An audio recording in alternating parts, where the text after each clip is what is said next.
লড়াকু সৈনিকের মতো এরকম ভাবে আগে যাবে, একের পর এক বিজয় তাদের মধ্যে আসবে।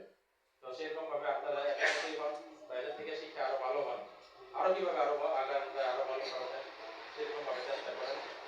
তো আমি আলোচনা করাবো না, কারণ আমাদের সময় বেদা হয়ে যাচ্ছে। তো সবাই সবাই ভালো থাকেন, সুন্দর থাকেন। আজকে এই অনুষ্ঠানের সুন্দর আয়োজনের জন্য উপস্থিতি সহ সকলকে ধন্যবাদ জানাচ্ছি।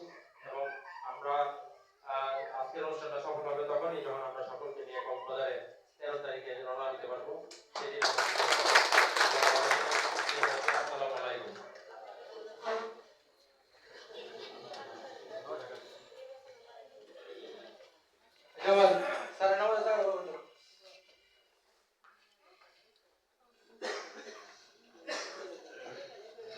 সবাই প্রস্তুতি।